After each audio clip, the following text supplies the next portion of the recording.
Welcome back to the Renewable Energy Movement podcast. Today's guest is Nicolas Sadon, and if you're interested in scaling a solar company across continents, raising serious funding and making a successful exit, this episode is for you. At just 27, Nicolas co-founded Solairedirect with 6 other partners. Within a few years, they raised 6 million, followed by another 20 million, and quickly grew into one of France's leading solar companies.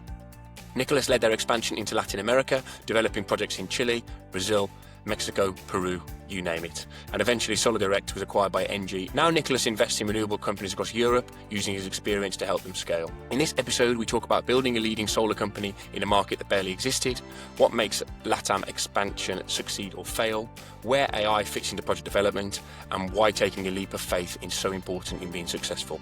Let's get into it. Okay, so thanks for joining another episode of the Renewable Energy Movement podcast, powered by Kigyo. Today we've got Nicolas Sadon. Nicolas has got a great story, quite a lengthy story in regards to a long career in renewables, a bit of an entrepreneurial journey, and also touches upon some work with some AI as well.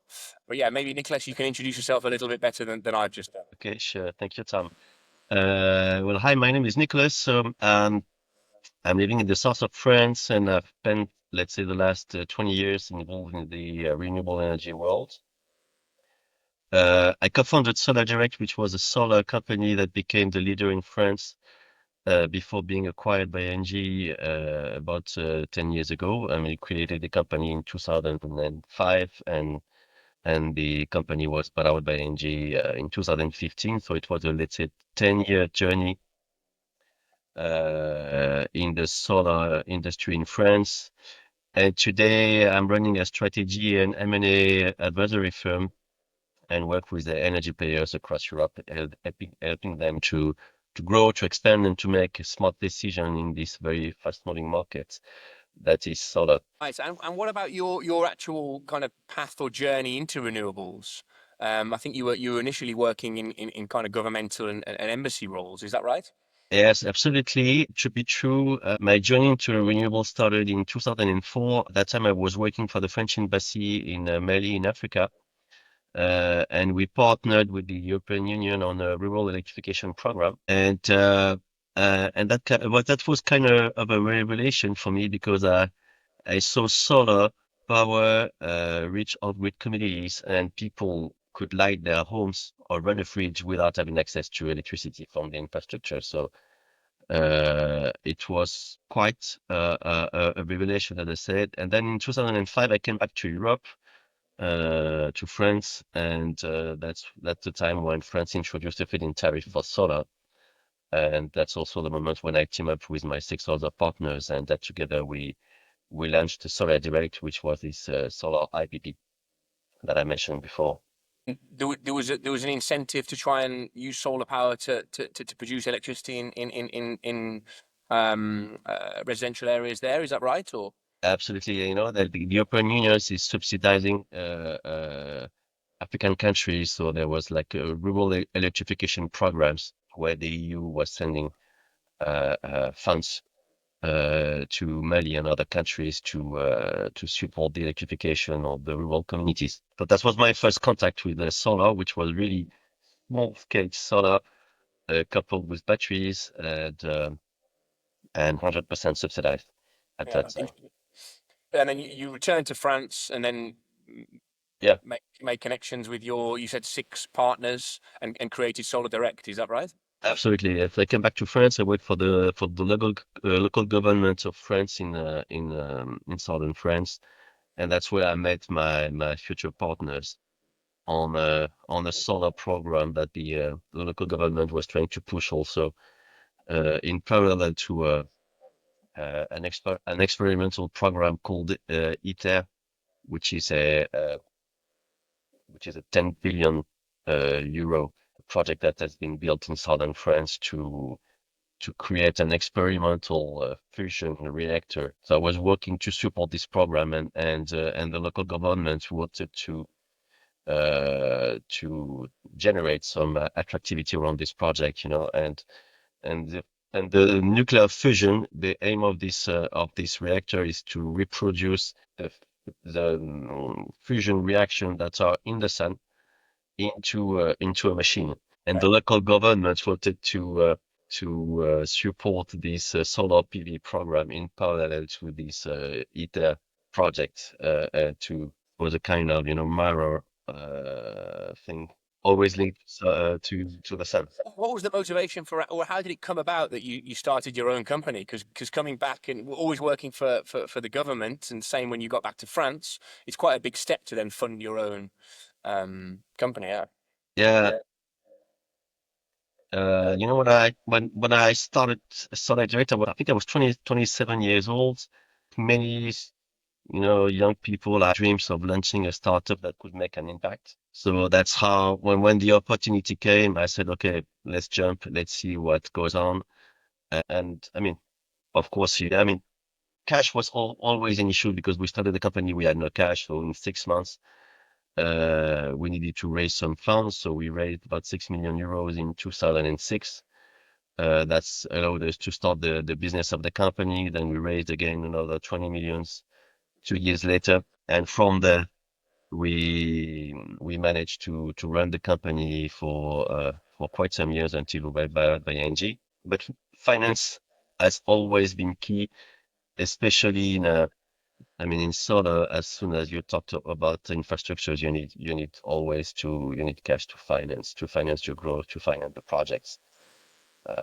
And when we ended up being bought out by ENGIE in 2015, that was also because we had been very successful in tenders in India, in Brazil, in Mexico, in the US, but we also needed some funds to finance all this pipeline. Yeah, indeed. And what like six or seven, I think, co-founders is quite a good number.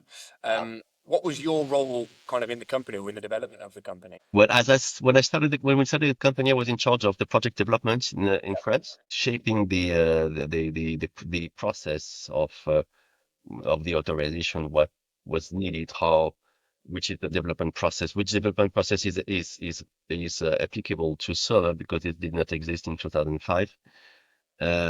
So we've shaped that with the administration, and then from there, I built a 40 people team all across France, developing projects. That meant sourcing sites, managing the relationship with the municipalities, with the administration, also with the grid operator, finance the projects, and then build the projects. Okay, and you mentioned already a couple of the kind of raising finance issues that you had, but what were some of the other challenges along the way? I can imagine finding people with relevant experience in that time was also quite tough. Well, at that time, people did not have experience really because solar did not really exist. I mean, it did exist in Germany and in Spain, but not really in France. And in France, the administrative process is very specific. So we somehow created the function, and the first people that I've hired have then formed the other guys coming in, and we in fact we quickly became number one in France in terms of in product development side, and we were able to deliver about 500 megawatts yearly. Uh, when yeah, in 2013, when I left this position, and then I moved to Latam because the company in between had become an international company, and we had an office in Santiago in Chile, with a couple of projects under development, and from there our objective was to expand across all the Latam region. So I've moved with all my family to Santiago, and from there, we've developed business in Brazil, in Mexico, in Panama, in Peru. We've won like a 350 million euros contract in Brazil in 2015. We've won 250 million euros contract in Mexico. It was, I mean, quite a challenge because it was very different from France because there was no feed-in tariff, so you needed to either win a tender, so go through a competitive process, or sign a corporate PPA with mining companies or like, let's say, large consumers. But we've been very successful. We've built also a solar plant, the first solar plant, I think, in the world that was selling all its electricity to the spot market. And Was yes, that within Chile, within Santiago? that's what in Central. Yes, absolutely. Absolutely. Like, how did that? Because that was in 2007. Did you say? That was in 2014. Oh, This, sorry, a bit later. So, this, but how did yeah. that expansion come about? How did the idea to open a kind of LATAM hub, let's say, come about? Well, the idea at that time we wanted to, we decided to focus the strategy of the company on the countries where solar was competitive without any kind of subsidiary. And so we had identified like LATAM like a region where high irradiation, good financing conditions, and also electricity prices, which allowed solar to reach grid parity. So LATAM was one of these regions, South Africa as well, India, Thailand, Morocco, and US. Interesting. This is kind of skipping ahead to something I plan to ask a little bit later. But when you look at the kind of landscape across solar and renewables in general globally now, which regions do you see as kind of up and coming? To be true, I think solar makes sense everywhere. I mean, it's become so competitive. Just to give you a rough idea, the first project I built, we bought the modules, solar modules, €3 per watt peak. And now you can purchase them for 10 euro cents. So it's been divided by 30 Yeah. in less than 20 years. So I think really solar has won the race of competitiveness. I think the next step is for solar is to become a dispatchable energy. So how can you hybridize solar plus batteries to have an energy that is fully dispatchable? And I think it's coming very, very, very quickly. I have no doubt that solar is going to be the main source of electricity everywhere on the planet. And it's already, I mean, it's already booming everywhere. Yeah. Uh, And then when did you move back from Chile? when did I move back? Yeah. Yeah, I moved back in 2021. Okay. Cool. Yeah. Did that coincide with the acquisition from ENGIE or? Yes, in fact, after the acquisition by ENGIE, I stayed a couple of years for within the company, and obviously we were 150 employees company, and we've been bought out by 150,000 employees companies. Very different state of mind. Huge financing possibilities at ENGIE, but the decision making was so long. So I stayed a couple of years, 2 or 3 years, and I left. I did, let's say, I took a personal break with my family, and then I came back to Europe in 2021, and that's when I set up my advisory firm. You just with the acquisition from ENGIE, how did it get to the stage that they were interested, and kind of what were they? Was it work you're doing in France, or was it the multinational work that they were interested in? Well, in fact, it was both. I mean, at that time, ENGIE was I mean, they were very late in solar. I think they had maybe 50 or 100 megawatts in operation when I think we had like more than 1 gigawatt in operation at that time with a pipeline of 2 or 3 gigawatts. So clearly, I mean, they bought the solar expertise and pipeline, both for France and also the international pipeline. Because at that time, ENGIE already had presence in Latam, in India, in US, in all the markets where we had operation. They also had subsidiaries. So we've been in those years after the acquisition. These have been years where we've worked on how to merge the our solar expertise with the local business units. Yeah. And how you touched upon it a little bit. You're obviously after the acquisition, you continued working for Solairedirect, ENGIE, structurally changed. But how was the acquisition journey in general? Quite smooth and let's say that as expected. So the first year we had lots of autonomy, and then little by little, then the local BUs business unit took control Yeah. of the operation, which is logical. And then, okay, so back you had a small break after that, and then you started up your own company. And am I right in thinking you kind of invest quite in smaller startups as well? Yes, absolutely. So with my advisory firm, I've been advising European players on their strategy to, for instance, to enter the French market. I've helped a Spanish player to enter the French market and to acquire an operational firm. I've helped also a German player to enter the French market, and I've also invested into an AI company called ENGIE as a business angel, which is a company that was created about 2 years ago by young engineers specialized in AI. And so I've helped this company strengthen its presence in France and also to expand across Italy and UK. And very interesting experience as well. Uh, and to see how technology can enhance, solar developments. Yeah, indeed. And Initio is, well, or your work with Initio is obviously is how we met as well. But um, yeah, how do you see AI being used in the industry? What's kind of the future for AI in the industry, do you think?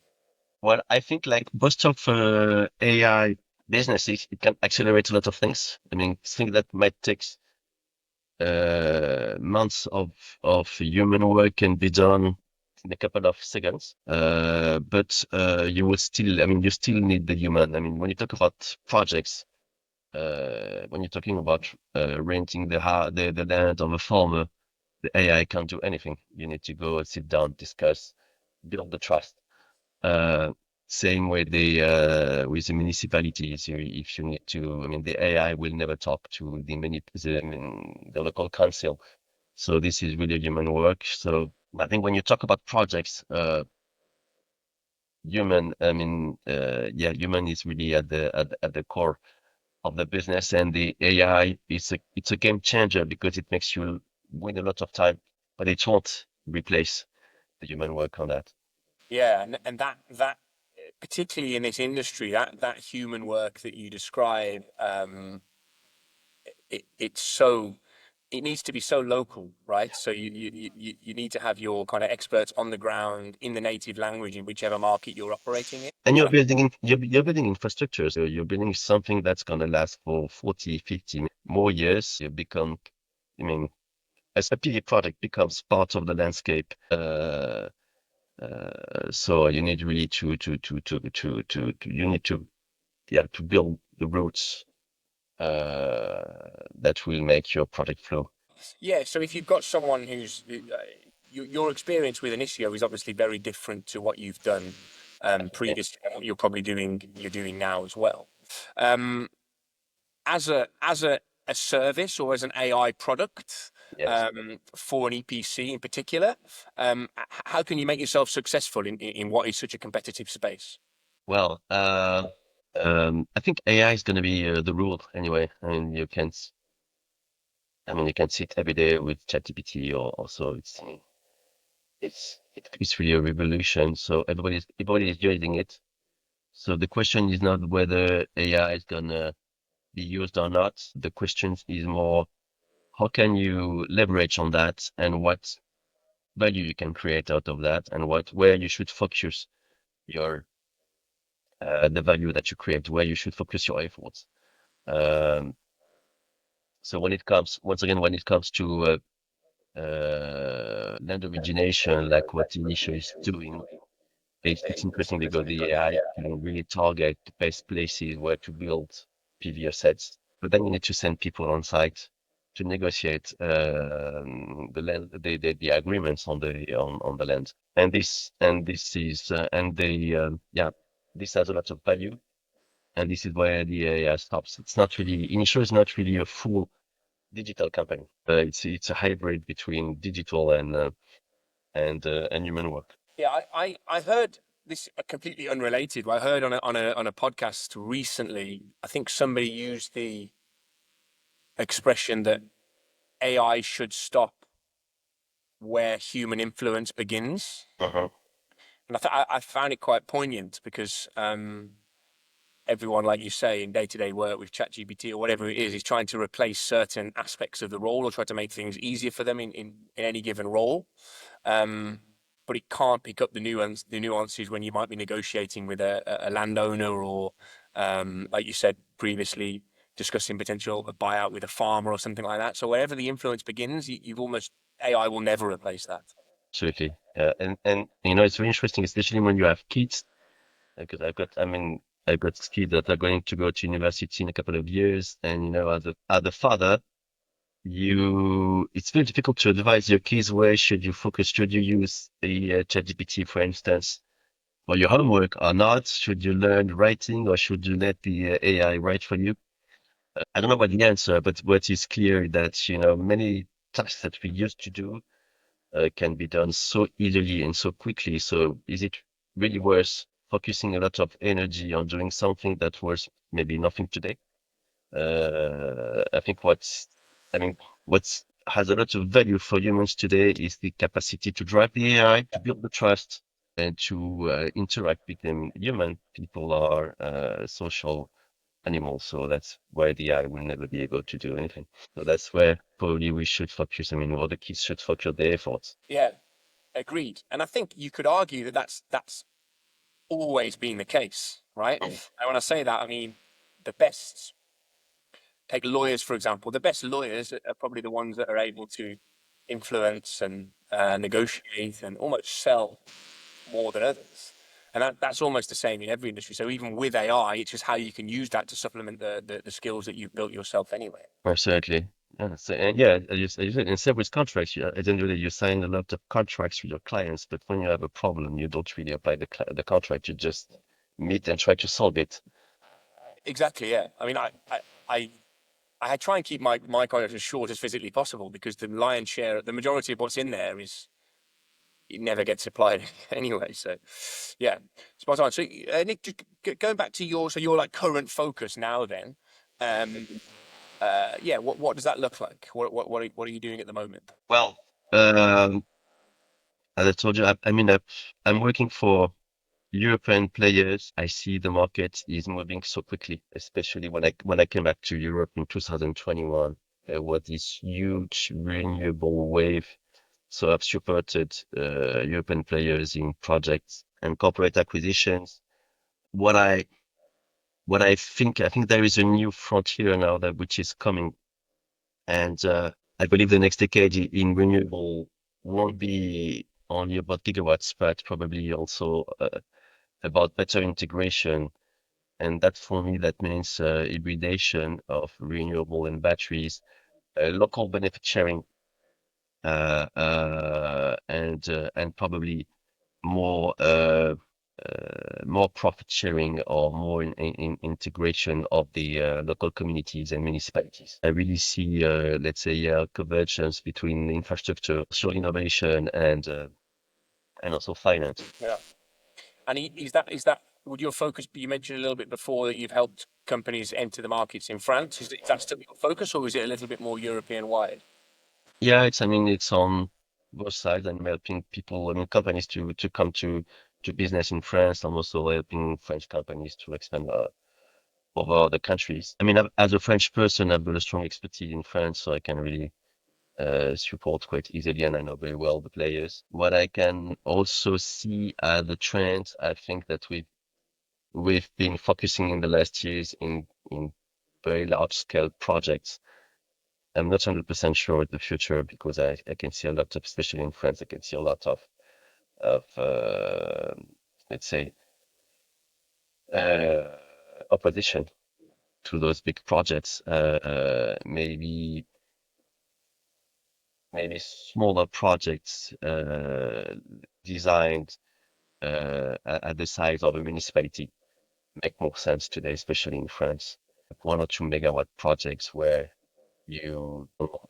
as a company that you built a project that's at the size of what the municipality consumes and transform the municipalities into a producer.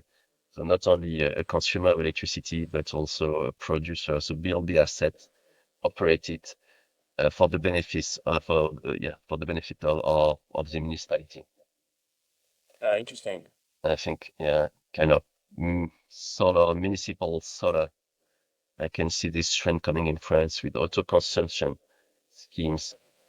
Yeah, I can see that. I can see that being mirrored in other countries, particularly in Europe, to be honest, as well. One of the things I talk about, or I've talked about quite a lot in recording these episodes so far, is and in my general work actually, is just different countries and cultures and the differences that takes to the workplace. And what skills have served you best when navigating different kind of countries and work? I would say patient. You need to, because when you champion, it's easy to be an expert. I mean, when I left France, I was an expert in France in all the solar process. When I moved to Chile, I didn't know anything about the local process. So first thing you need to do is to observe, understand, uh, exchange with the local players, understand how it works, and little by little start to build your own understanding of the market. Uh, so this is first. Then I think there's a moment, and like it's like entrepreneurship. There's a moment when you're never ready, so you need to jump in and start building your business, test. Maybe sometimes you fail, you start again, retest, and that's how you progress. I think what you also need is to be very persistent. I mean, things take, especially when you're in a project process, things take a lot of time and efforts. It's not fast. It's not digital. And I think the third thing I would say that you need to stay healthy. It's a long race. It's not a sprint, so you need to take care about your health and your mind. Take time, rest. Uh, Otherwise, you can't. I mean, produce lots of efforts for a very long time without being well in your body and your mind. Completely agree. Yeah. How do you do that personally? Given that you've been an entrepreneur essentially for the last coming up to 20 years. Well, I think you need to listen to your body. You need to listen to your wife, your kids. Personally, I do a lot of sports. I think I'm almost daily. Good way to release the pressure and also to take some distance. Try to spend also have some breaks with the people you like, and that's it. Agreed, completely. What's if somebody wanted to collaborate with you, or there's a company that listened to this that wanted to collaborate with you? What's the best way of them doing so? Well, I think I've got a public profile on LinkedIn, so I'm available. I mean, anybody can reach me on LinkedIn. I'm very happy to discuss about new ventures or projects. Just a few, I suppose, closing reflections. Then a couple of things to like summarize or tie things up. Um, what advice would you have for people that wanted to follow a similar path to you? I mean, maybe even similarly working in kind of governmental or NGO environments. I mean, first, I think don't think too much. Go for it. Jump, jump into the water and start swimming. Don't wait to be ready, 100% ready to jump in because you're never going to be 100% ready. At some point in time, it's like when you do a journey with a sailing boat. If your boat is never 100% ready, so sometimes at, at one point in time you just need to leave the harbor and start sailing. So I would advise people who want to go for an entrepreneurship to experience, not to wait too much and to jump in. Probably the project is going to move, it's going to change, many things are going to appear. Bad news, good news, but if you persevere, then usually good news are superior to the bad news, and you will make it. No, I think you've been quite humble in a way of your journey, because I think it's pretty remarkable how successful you were um, so quickly within the industry, and then being able to go and replicate that in a completely different environment in Latin America as well. Um, what quality or what particular mindset is needed to be able to do that, to be successful? I think it's a mix of a mindset and also a team. I mean, I had a very strong team with my partner. We've been very close to each other. We've always been supporting each other. So I think for me, a company, it's mainly a team the worth of the company is based on the strength of the team. It's really a teamwork. Indeed. So I've been lucky enough to have very strong partners at Solairedirect. When I came to Chile, I've built a team, a local team also that has been super efficient, but collaborative. In Chile, in Brazil, I met the right people. We've been working together. I mean, it's always a collective success. Good. Thanks, Nicolas. Thanks for coming on. So, I really enjoyed the conversation. As I mentioned a little bit before, we'll leave your details and LinkedIn profile, etc., with the releases of this podcast, so that if people want to connect and want to discuss around potential collaboration or whether it be AI or new markets, etc., I think you're a really good contact to have. okay, thank you so much, Tom. It's been a pleasure.